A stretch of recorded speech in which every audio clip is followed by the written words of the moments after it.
right. So people have been asking me about embryonic breathing.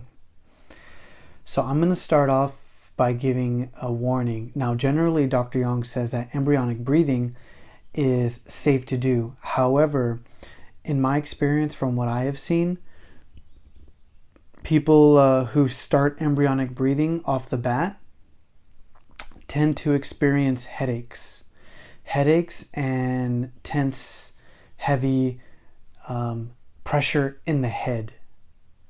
So this can be attributed to reverse abdominal breathing practice and strong intention and strong will. Dr. Yang calls it ego. So when he says ego, we generally think of egotistical, but when he says ego, it means strong intention. So strong-willed, more yang, yin-yang, more yang, as opposed to neutral. And that's what embryonic breathing actually is about, the neutral state. You're not exactly yin, you're not exactly yang, but neutral, objective, centered, and still. So in the beginning, the applications of embryonic breathing can be applied to reaching this state of neutrality, objectivity, or being objective, and being emotionally balanced, emotionally centered.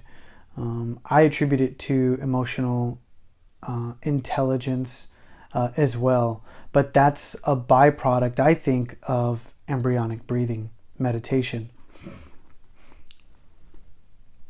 So this book is quite dense, and maybe I'll start going through a few of the scriptures that are in there. The technical instruction is only, like this much. Technical instruction is only this much. But the theory, the poems, the scriptures, along with Dr. Young's interpretation and his guidance and his facilitation, this is all the first part, which includes Qigong foundations. So what I have been introducing and what I have been focusing and drilling in within the first part of the 100 days, and what I'll continue to drill as well, is all pre-embryonic breathing stuff. In my experience, the best way to build a foundation for pre-embryonic breathing.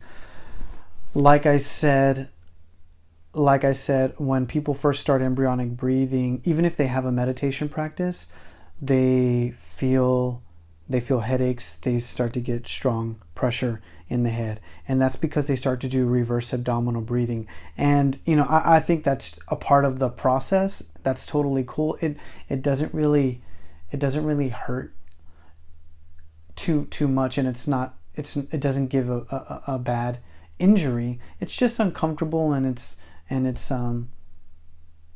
good to observe and have that experience, so long as you don't get injured. But when we have something, when we're given something, and we have that intention and that will, we tend to drive hard and go for it. And a part of it is because we want to succeed quickly, and we want to move on to to what's next, to the next level. I get it. What I'll go through today is the first part of condensing the energy.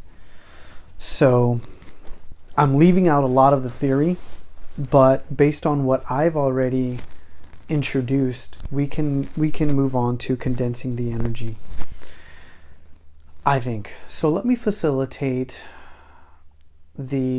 from where I've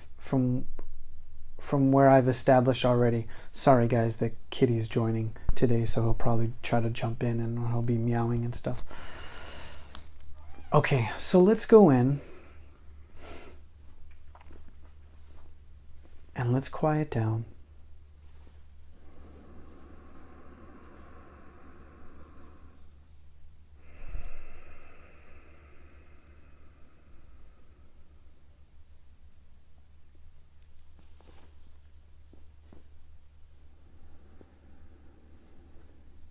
And find that nice, relaxed state with your posture, with your breathing, with your mind, in your emotional body and mental body.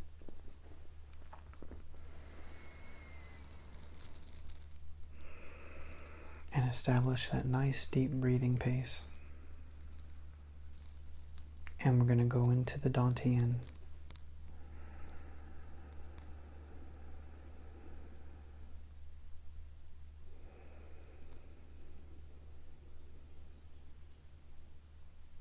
So I'd like you to have your mind in the Dantian and try to hold it there.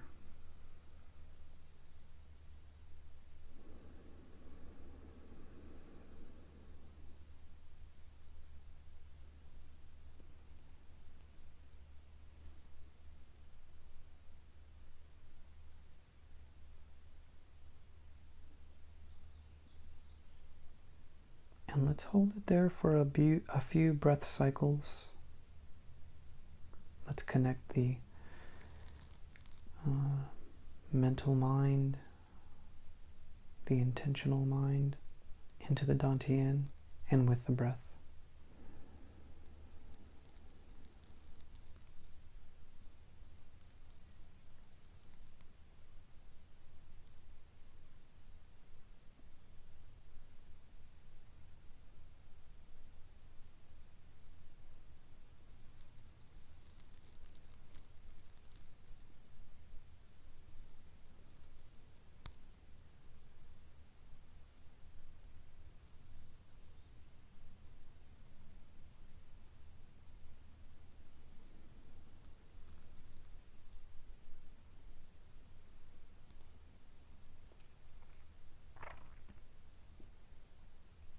I hope you're still holding your mind in your Dantian. If not, that's okay. Just remember that that's something that we need to work on. Now what I'd like you to do is split your mind between the lower Dantian and the upper Dantian. And the upper Dantian is located in your head.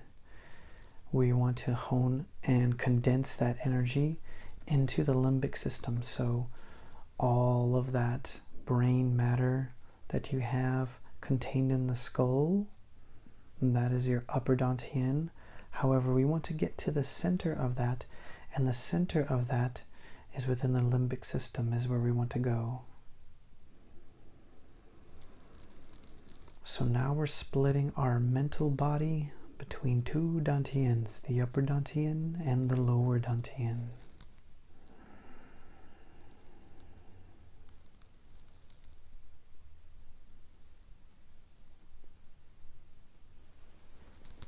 See if you can do that.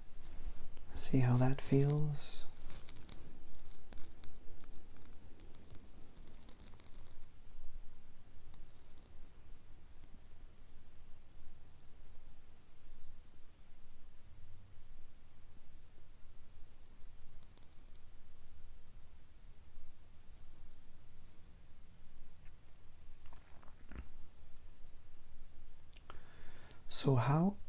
So remember that Dantian is energy, elixir field,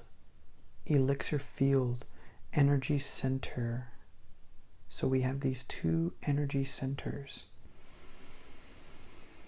And in embryonic breathing Qigong, we talk about the lower center as being the provider of quantity of energy.